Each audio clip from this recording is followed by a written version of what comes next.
right. Now that it is officially 10 o'clock, I would like to introduce our guest teacher for today. Our guest teacher is JeaDa Lay. JeaDa recently graduated, correct, from Lewiston Clark State College. And I've put all of her honors on there, but she's received quite a number of them. She was the vice president of the school, the student body. I shouldn't say the school. I think there is a Sorry, vice Dr. president. Hanson. But received many leadership awards and most recently helped organize our Black Lives Matter peace rally here in the Valley that was very well attended. Very well attended. And so please welcome JeaDa Lay. JeaDa is going to, it's going to be a little bit different, I think, than our typical. So I'm looking forward to this. It's going to be exciting. Yeah. So hi, everyone. I'm JeaDa Lay, JeaDa Elaine Lay. I like to use my full name because I don't like to be shortened. Also, shout out to Sarah Graham because she has been an amazing teacher and friend throughout this whole process. And this last fall, I did a civil rights movement class with my brother. And I think it was the first time I had about 9 other Black students with us, maybe like 5 other Black students, and we just talked about our experience, and to see like the unity and have people listen to us and have a teacher, 2 teachers, Amy Canfield too, shout out, that were willing to bring resources and kind of be like, no, you're not crazy. This is really happening, and here's how it's happened in history, and here's how it's manifested now. So that was a really great catapult into more confidence for the things that I've been able to do. So shout out to Sarah and shout out to Amy, great teachers. So today I wanted to go and plan a lesson, and I wanted to bring out all these different poems and stories to tell you, but I kept having this feeling that I'm just called to share my experience and go more into like, leave the statistics aside. We're hearing all of those. You have all the references. That is your duty to look them up. But what I can tell you is what I've experienced as a mixed race woman, and let you know how it's manifesting around us. So I grew up in a white family in Washington, and I grew up as a happy little girl because I have a beautiful white family who is kind, and there's really wonderful, good people. And with them, I was like, race one, like I'm a little kid enjoying my life. And then, as a young Black girl, you do realize that there's something different, just even in movies, and when you see that there's no dolls that look like you. And specifically for me, I loved princesses and I loved Barbie. Okay, let me tell you, I loved Barbie, and I was like, Barbie is everything I aspire to be. But I realized nothing about Barbie looked like me, except for the fact that she had eyes and nose and mouth. And I was like, okay, we can work with that. So I, moving on from Barbie, I had this Disney princess poster, and I would stare at it and I was like, I really don't know which princess I am. I'm probably not Snow White for obvious reasons. I am probably not Mulan. But then I saw Pocahontas and I was like, I think I'll settle for Pocahontas. And, I realized as I got older how much that did to me and how much that does to other little girls who don't see themselves. And I think that's a huge part of the conversation in itself, is recognizing that people have grown up and are still growing up without representation of themselves. And this goes beyond just Black people. This goes many kinds of people, and people that are just recently feeling like they're able to be brought to light because of political changes like gay marriage. I mean, come on, like why is this even a discussion that we need to give people rights? They should, they have their rights. So before I get into that, let's go back into my story. So get a little bit older, and then we left Washington and I came over to rural Idaho. I went to Beauville and Santa, and those are really diverse places. And so I came in my little self, and I have a pretty big personality, and I always have. And, I was like, I love everyone, so everyone should just love me. And, that wasn't the case. And I started seeing things in a different light than before. And I didn't necessarily have my family anymore to just like keep me like safe in this sweet bubble of like fairies and magic. And I remember I was at school and I was the only Black girl in the class. And I was playing football with the boys. And I did something they didn't like, which was probably running faster than them or something. And I got in a argument with one of these other 9-year-olds, and he called me the N-word with a hard R. And I was like, I don't really know what that means, but I don't like it. And so I pushed him over a table, and the teacher got mad at me. And I just remember like going up to them, and she wasn't like terribly harsh. I think that she just generally didn't know how to deal with it, and that's not okay, but that's where she was at. And I was like, he did this to me, so why am I still having this? Like, I was able to realize that at 9 years old, and that should tell you a lot about a Black experience. And from there, I really started developing a lot more self-hate. And that was really challenging, obviously, because not only are you growing up with, acne, you're having weight on you, you're having just the puberty, but you also have your skin color attached to it. And I would also like to recognize that I myself have privilege because I have lighter skin. I am mixed race, but in our area, I am much darker than like most people around here. So it's definitely an interesting, it's definitely interesting with colorism when you go to different places, obviously. So moving on from there, into middle school, I moved through Moscow back over to Washington for a little bit, and then to Troy. And the racism definitely died down in the sense of it wasn't just like derogatory terms being thrown at me, but it was more like feeling the need to have the Confederate flag when your family is from Troy, Idaho, your entire life, probably like 4 generations, and no ties to the South at all. And even if there are ties to the South, but we'll save that for a different day. So just having things like that, or people being like, wow, you're actually pretty for a Black girl, or wow, you should probably be a better dancer, or can you, like, you're supposed to be able to rap, or you can't like country music, or all of these things were always being thrown at me. And I was just like, oh, I guess I don't know who I am or how I'm supposed to be, do I? And, a big thing for me was I got a lot of my information on what it meant to be Black from movies. And my mom did a really good job. She's white. She did a really good job at showing me like documentaries on Emmett Till, or, showing me Spike Lee and, the Temptations. But at the same time, growing up when all you have around you are people that don't look like you. And then I wasn't connected to my dad or my Black side of the family for the longest time, like in person. So I only had the negative things I was hearing to attach to my skin. And I remember one time I was in history class and I had dropped my pencil, and I went down to grab it, and I went shocked for a second because my hand was Black, and I was so used to and conditioned to see whiteness around me all the time that I was like, oh my gosh, like I'm Black, I forgot. And again, that in itself, I don't really have words to explain to you all like how like my life kind of feels like a Twilight Zone episode all the time, because, in the dictionary, white is the opposite of Black, Black is the opposite of white. And then I'm caught in between 2 worlds. And then I have this white family who I love, but then I'm in history class being the only one stared at because, oh, tell us more about slavery, or are you related to Martin Luther King?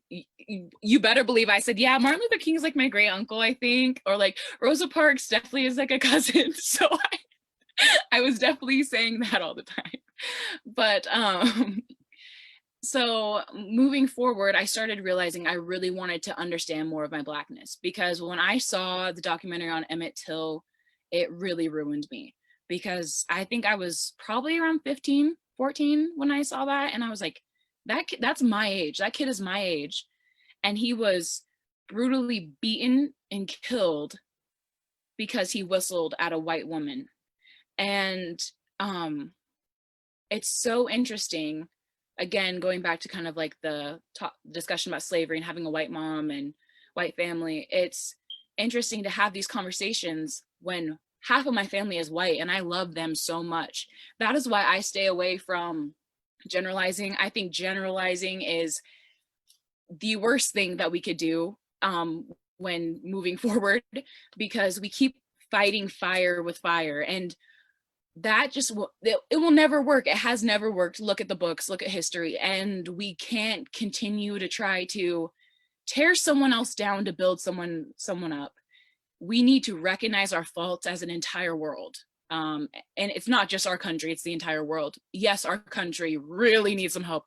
Lord Bob the Builder, somebody come save us, because really we need some help. But what I have been realizing, because for the longest time being caught between two worlds, I didn't know my place. I didn't know what my message can be, because I was never Black enough to, okay, here's a good way to put it. I was considered Black when people wanted to stereotype me, when they wanted to say all of these things about me and make assumptions, but I wasn't Black enough to be offended by the terms or by the things I was learning in class. And, you know, I wasn't Black enough to have a voice, and I wasn't white enough to have a voice. And so I was quieted a lot. And in class, I always was like laughing and dealing with humor through things. And I realized it's because I felt so shut down my entire life. I just felt so shut down. And even now, as I am a woman and I'm an educated woman, it's hard for me sometimes to be firm in what I'm saying, because there's so many people tearing apart what I'm saying on both sides. And it's either this wasn't okay for Black people or this wasn't okay for white people. And it's just, you know, constantly being torn. So you really have to be centered in who you are. And as I'm getting older, and as I was going through high school and college now, I realized it's connection for me, and the ability to connect to people and to see how similar we are, regardless of everything that's telling us that we're different. And I think that's the biggest thing, and the biggest and most important point moving forward is, yes, people are saying some horrible things. And I promise you right now, no one is as angry as Black people right now. And it's hard because white people, and I again, I'm trying not to generalize, but most white people, this is their first time really even hearing or understanding and like really trying to get an idea of what we've been going through. But this is something I've been talking about since I was little, since I heard the N-word, and I was like, why did I get called that? And no one listened to me, no one heard me. So it's hard to see memes being thrown around, because it's desensitizing people and it's taking away from what's going on, because it's a trend right now. And when the trend is over, the fight's not over. And I think that's a point in social media that's kind of challenging at the moment. It's, you know, we're really propelling movements by the ease of sharing something, the ease of seeing something brutal and sharing it. But the thing is, you can scroll right past it. When I see something like that, when I saw like Elijah McClain or McCain, I can't remember how to say his name, McClain, I think. He reminds me of one of my brothers, like exactly. And his sweetness and just his smile. And I think the reason why that one's hitting people is because they're seeing like just how low things have gotten for someone so sweet and gentle. And again, it should apply to everyone. Everyone should feel that way about every person being brutalized and killed. But with him, it's because he's like a little tiny flower that was just stomped on. And it's disgusting and it's horrific, and we have to do more. And no one's quite sure what the more looks like yet. But I know damn well the more isn't just someone sad reacting a Facebook post, okay? And that's another, I don't want to see sad reactions, okay? You don't even have to like what I post. You just need to read it and you need to know, and you need to sit with it. And I think that's another huge issue with the social media side of things, is it's so fast. It's so fast. Like I said, you're just scrolling and you're sitting there and you're sad for a second and you're like, oh, might as well watch a YouTube or a Netflix show. Sit with how you're feeling right now. That is my biggest advice. And that's something I'm trying to learn too. by no means am I perfect. All of my information is coming from the Life University and the Life Adversity, okay? And I am sharing what I feel like is coming from God and what's coming from my heart. And I know that we need to sit with ourselves, because what gets thrown and projected on things like social media is a lot of fast reactions and fast emotions. And it's most of the time, like, and I've done this as well, I'll just share something without even really thinking about how that can be, what my message was with that. I'll just say it and I'm like, oh, that made me mad. Here, let's make you mad too. But what does that anger do? It just sits on Facebook, and then more people get angry, and then we all just have mental health issues. So I'm very thankful for this. And Cody, thank you for having space to just sit and like listen and like let me share my experience. I am completely all over the place. This is like a word cloud. But for me, it's showing you points that are going through my head every single day. When I just get on my phone or when I wake up, it's things that I have to consider, and it's things that I have considered. And, you know, going back to high school, it was me going to a volleyball game and hearing people call me the N-word, or saying, you know, all of these things about how I looked, and that's why I was good at sports or something like that.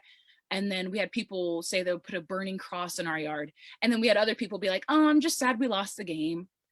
And it's kind of that, I think that's actually a pretty good parallel to what's going on. It's the levels of losing something, or the levels of going through something. You know, we're all going through this collective hard time. It's a hard time for everyone. I don't want to lessen that, but we also need to realize that there are so many layers to what's going on. And what's going on for Black Americans right now is what you're feeling, plus dealing with all of these years of racial issues that are coming to surface. It's like a big zit that's just ready to pop. Okay. And it's popping. It's popping. No more moisturizer just on top of it. No more policies that are just going to mask it. No, it's coming out. This is some Clearasil. But one second, let me look at my notes to make sure. What else do I want to tell you about? That was a great metaphor right there. Thank you.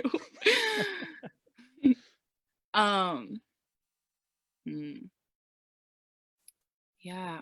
Well, I mean, I have a lot of points, but I do want to open space, and I talked to Cody a little bit beforehand. I would really like to take time to answer any questions, or if there's anything you would like to hear about, I would like to talk about that, because I think conversation is really important right now. And I could give you as many lesson plans, but if you're not actively like engaging with it, I don't know if you're going to get as much, because you're going to kind of just hear the same stories over and over again. So is there anything anyone would like to talk about today? Okay, so anyone, if you do have something, go ahead and unmute yourself. I think you can do that and then just chime in, but shoot it out there. So while you're thinking about that, one thing you said that really struck a chord with me was this idea of, you know, the double-edged sword of social media right now. Okay, so for one, like getting information out has never been more easy. You know, right now, like you can just gush it out there. We know, like, it happened an hour ago. We might have even watched it as it was happening, you know, kind of a situation. But at the same time, that means there's no time, like you were saying, there's no time for reflection, and there's no time for like nuance either, right? Like we've become so much like, okay, I want to share this because right now our dominating emotion is anger. And so it's all anger, or it's all this. And my wife and I, we were talking about even just politics, about a totally different thing. You know, like right now it's just so much like, okay, I know that this is going to resonate with my side, this quick little jab that I'm going to throw out there. And it sounds cool, it sounds funny, and it makes me feel good because it reiterates my point, but it leaves no room for discussion with anybody, because it's a put down of whatever the other side was. And like, the people you meant to share that with already agree with you on it. So slap on the back, great, awesome. But you know, that was something I was thinking about, like the lack of nuance and conversation around the information. So it's good that we're getting all that information, but no time to really reflect on it. As you were saying, let it sit with us and connect with that. All right, Matthew I want to add on to that. People have been talking about that for a while now, especially since since Trump was elected. We're like, we have been seeing a divide. And people are like, there has been no conversation. People are just like, you're either this way or you're that way. And half the time people don't know what they're talking about. They just want to talk. And they're like, I'm angry, so listen to me be angry. And we're not listening to the right people. And yes, everyone has a voice. You should be discussing things, but you do not necessarily need to be the face of something, especially if it doesn't pertain to you, you know? And I think that, again, sitting with it and listening, we don't listen. I've had to actively work on it. I've had to really, instead of thinking about what I'm going to say, and even when you were talking and I was like thinking of so many things that I wanted to say, but I was like, I need to listen to what he's saying. But it's like, you want to talk. And I just really hope that people can understand that there are so many messages from God, from people that have these experiences. They're living people. It's a life. They have something to say. They've been on the earth. Okay. Some of them have been on the earth longer than you. Some have been there less than you, but we all are going through things every single day. So listen to the experience of another, because they may be able to help you in a way that you couldn't figure out by yourself. And that's what community is. And there's so many like TED Talks, articles on connection, keeping you living longer. And I mean, it's hard to let your ego down to accept criticism, especially when the other person is really coming from a place of what to you looks like ignorance, and what, you know, is ignorance.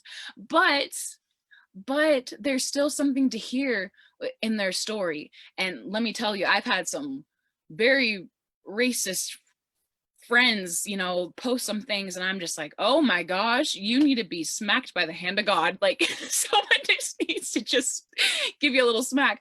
But then I listen to what they're saying and I'm like, you're seeing it like this, but you're missing this whole entire point. You're not even considering this. So maybe if I can open myself up, at least, even if they don't end up opening up, at least I know that I did that, because it helped me grow knowing the perspective, and it strengthens my argument. It strengthens my viewpoint. So that's good. I like that. Yeah, God does smack people in my face. Matthew, yes, God, it happens. There's even a band named after it. Come on. Dodge and weave. No, I was thinking, I'd never actually thought about it this before, but sometimes I do process it this way, where it's like, okay, whatever you're saying to me right now, like, let's just, not you, but I mean, you know, when I'm in a conversation with somebody. So like, whatever you're saying, okay, I already know that it's wrong, right? Because this information, this is so off base. But if I can move past that, and I've noticed sometimes when I'm doing good, I do this, I get past that and I'm like, okay, so it's coming. I know the information is wrong, but right now what I'm hearing in this person, and maybe this is because of years of being a pastor too, what I'm hearing in right now behind it is whatever pain that this person is feeling, you know, right now. And that's the truth. That's where the truth is. It's not this information. It's wrong, but yes. So absolutely. Hadn't thought about it that way before. That's good. I like that. Awesome. Thanks for making me think about that. Appreciate that. All right. Matthew had a couple things to say about what he doesn't, he avoids getting any information from sources like Facebook and Twitter because we get no momentum from preaching to the choir. We have to reach over boundaries and move people who are on the other side of the fence. And that's difficult. Very difficult. And I think that has a really good point. Like what we're, you know, you're going off of what we were saying as well. But also, it's interesting because Twitter and Instagram, these social medias allow for personal recounts and not media who controls what we're seeing, you know, like a straight up news source. And I think as we're, you know, awakening as a collective group of, you know, spirits and people in the world, we're seeing, wow, the media is so corrupt. And we've known, but I think we're really seeing it because we're having people have different video perspectives, and you're seeing how corrupt everything is. So I think that it's hard because, like, for me, I've gained so much of my voice and I've helped so many people because I have Facebook and because I have some posts and I can, you know, add in some articles, some YouTube videos. But at the same time, it all goes back to fact check, research, read something and just research. It blows my mind how many people will share something and it's from 2002 and it's from like the Onion News. And I'm just like, no, please, come on, please. But yeah, just really, please fact check. Can I, one thing that I just now thought of, we're talking about the polarization and stuff. Do you know, like, one of the hardest conversations I have actually isn't with people from a different political standpoint or cultural standpoint or ethnicity. It's actually generational. Have you ever noticed that? It's like almost like, because this is how things were back when I was growing up, it's really cemented in, and it's like, it's kind of not that way anymore though. Like, have you ever, Yeah. how do you Well, approach that situation? so I grew up with, I've always loved like people at least 50 years older than me. I always like woke up early to have coffee with my Nana in the mornings. We had black coffee and she had her shots for diabetes, and we're just sitting there and just like, yeah, this is a good morning, good cup of Joe. And I always had this, and I used to like volunteer at elderly homes, and I just wanted to listen to what they had to say, because I'm like, you know something I don't know. Oops, one sec. I thought the Zoom went out. But you know something that I don't know. And it goes back again to like the listening. But it is hard because people are so concrete in their ways. But what is America, and like what is life if we don't change when we see there's an issue? Like, what is, like, yes, maybe something was comfortable. It goes back to comfort zones, I think. I think it's people see their ancestors have fought for them to be in the place where they understood and were like, this is a good place to be. But now we have new people saying, this isn't a good place for me. This isn't a good place for me, and this has never been a good place for me. So now we all need to work to make it better, and we just need to keep getting better. Nothing about life and the world I think should ever be concrete. I think we should always be growing and changing and adapting, because there's something new and beautiful in every single day. There's a new flower that we discover. There's a new fossil or something that changes the way we see the world. And I think that for me, like the biggest advice that I have, like with dealing with older generations, is again, hearing where they're coming from, and also understanding that you can't change everyone. That's been really hard for me, because I've always been like I want to wake up and change the world today. But you can always just be open and loving and be there and give your experience, but you can't necessarily change everything they're going to do, because it's so true to who they are, whether how good or bad that seems to me. So that's something I'm actually working on, and I think that's a really interesting point to bring up, because I think that's what we all deal with. But I think an important thing to do is not generalize an entire generation also, because I've met some people older than me that are the coolest hippies ever, that are so beyond their time, that knew about this age of Aquarius and who are even more open to things than I am. And I'm just like, okay, so I do have a lot to learn from you, and vice versa.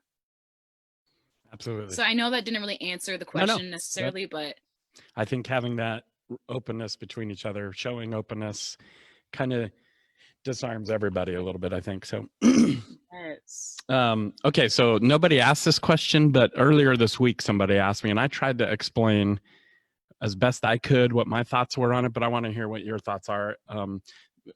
Somebody asked me, and it's somebody who's been saying this for years, and I think they finally are starting to realize maybe I shouldn't be saying this, but the idea of like, hey, I'm colorblind, I don't see color.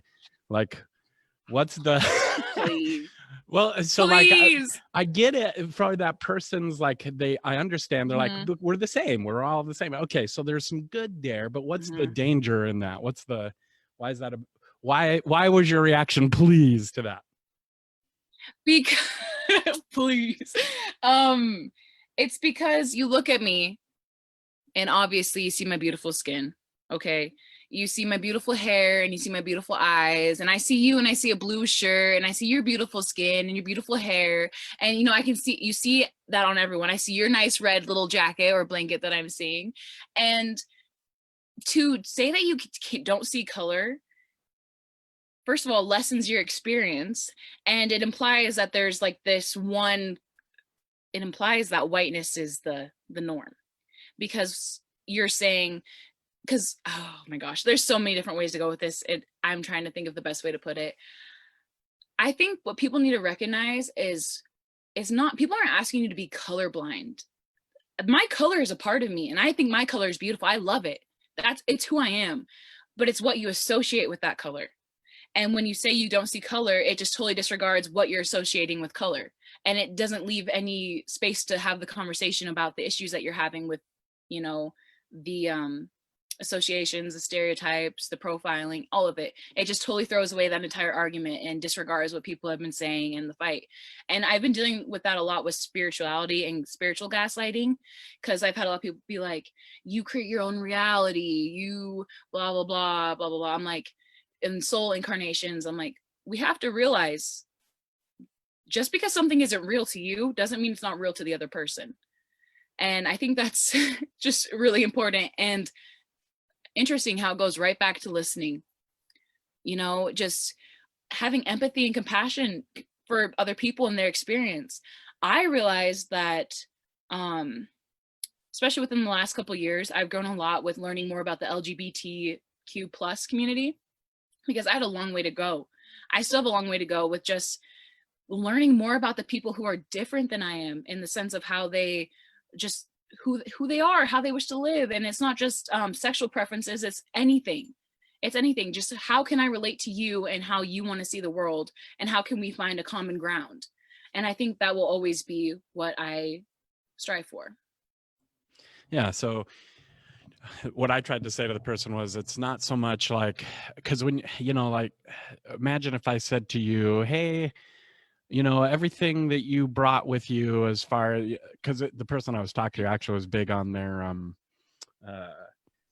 knowing their ancestry, you know, genealogy and stuff like that. And I was like, imagine if I said to you, and I throw all that out, none of that matters, don't bring that into this conversation with you. You know, like, no, that means something to you, you celebrate that, why not? You know, that's a unique part of you, and you bring that to the table. And if I were to just discount that, wouldn't you kind of think I'm, yeah, I'm disregarding you, basically? So, yeah.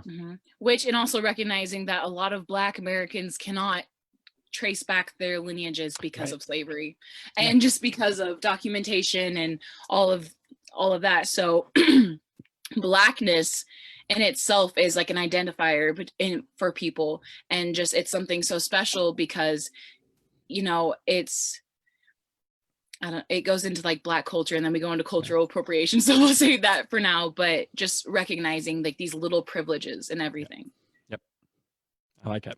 Awesome. Okay. Let me pop over onto the live stream, see if anyone has any questions. Oh, Megan. Okay. Megan Pierce. I don't know if you've ever met Megan Pierce. I think she was at the rally. Yes. She said that she told someone saying that they are colorblind, you're basically saying, I don't see you, you know, so it's not, I don't want to be judged on my color, but I do want to be seen, you know, as a person. So you're basically not seeing me. Yeah, I like that. That's good. Yeah, absolutely. And I kind of wanted to go, or not kind of, I want to go into more of like the all lives matter and just like that conversation, because I mean, again, I feel like most people are tuning in, it'd be like preaching to the choir, but I feel like that's something I've been looking at and trying to develop. So I kind of want to start opening, and this will be just an ongoing thought process, and you'll be kind of following along. So if you have any ideas, I would like to hear what you all have to say as well. But discussing first the Black Lives Matter movement, I wanted to do a quick drop-in of intersectionality and just give you a little definition. The interconnected nature of social categorizations such as race, class, and gender as they apply to a given individual or group, regarded as creating overlapping and interdependent systems and discrimination or disadvantage. And one thing I want to say is I've seen a lot about Black Lives Matter just being about police brutality. No. No, and racism is not just police brutality. And I think that is so far from the point, and that's, again, just like people trying to find one thing to just combat each other, like, oh, we're going to talk about police brutality, then we're going to do Blue Lives Matter, and we're just going to fight it out. That is not what it's about at all. And Black Lives Matter is a catapult for the world changing and really taking into consideration all lives mattering, because the fact that we are having such a hard time time collectively just saying Black Lives Matter and focusing on a specific group that literally has needed help for hundreds and hundreds of years, and you can see it. You know, you're given all of these resources to see how it's manifested, and the disregard of the pain and the struggle disregards, you know, the sense of all lives, because if we can't focus on a life, then there's no way that all lives do matter. I know that you all that are here are probably understand that, but I think it's something that really needs to be discussed a lot, because I don't know why that hasn't really gotten to people. I think people are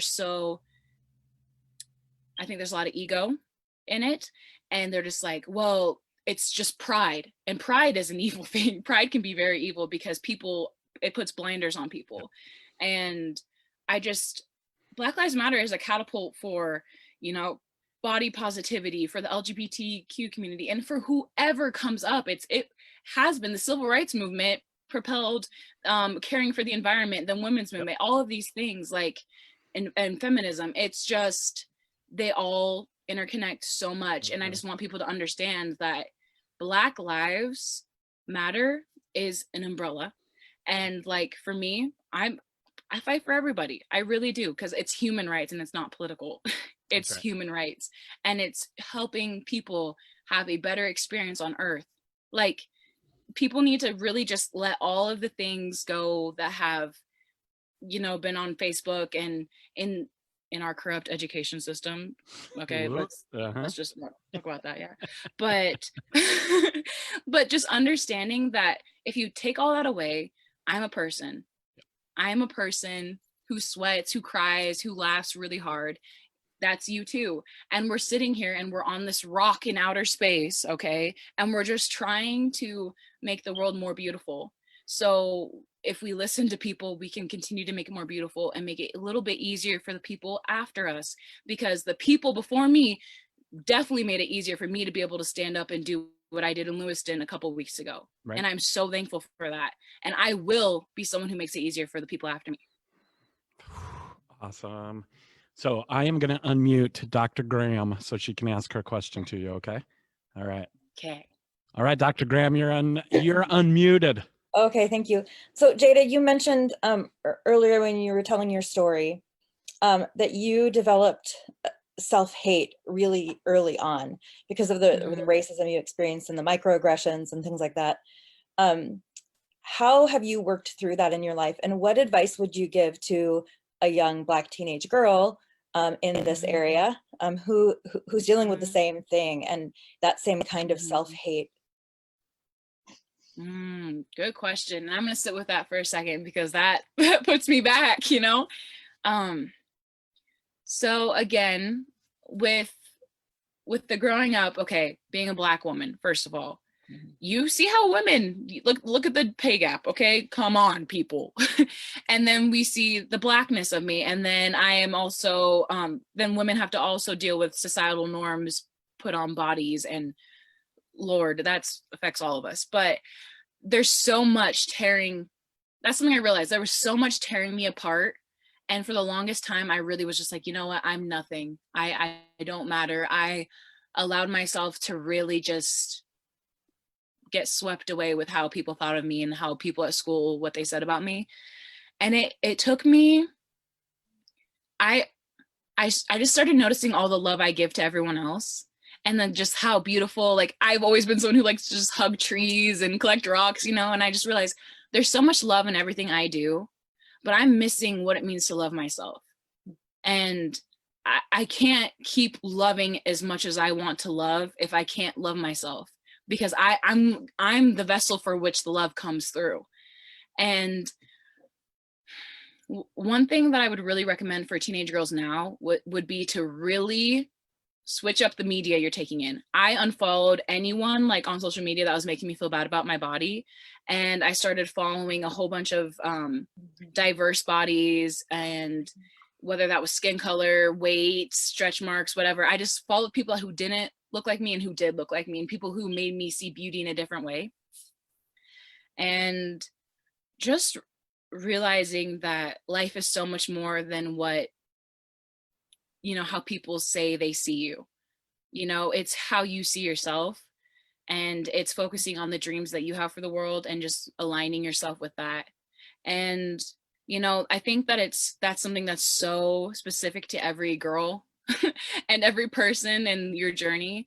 But it all starts with just taking time to really see yourself and understand that your life is a life, and it's beautiful, and it's full of so many crazy things, but you get to do it, and you get to either decide to love yourself or to hate yourself, and loving yourself is so much more fun. Thank you. You're welcome. All right, awesome. So I got to run because I got to go set my stuff, but there's so much more that people do want to talk about. And so here's what I want to encourage you to do, JeaDa. If you have time today or tomorrow, over on our live stream on the Facebook page, there's comments and people have left some, and they want some information on a couple of things. So I tagged you in it, so you should be able to find it, and then go through the chat and respond to a couple of people, because there's one person in particular really wanted to hear your thoughts on when you mentioned the corrupt education system. They really want to they really want to hear what you have to say about that. So I'm going to let you do that, but over on the chat thread, because I got to go. I have to set up worship. I've got things to do. Gosh darn it. Yeah, no, yeah, keep going. Thank you so much for creating space today. I really appreciate you. Thank you so much for coming and being available. It's awesome. We needed to hear this. So Thank you so much. Absolutely. All right. Yes. Thank Have you. a great day, everyone. Yep. Everybody, see you later. And when JeaDa gets time, she will come over and check out the chat thread and reply to a couple of you. Okay. So appreciate it. Thanks, JeaDa. Bye, everybody. Bye.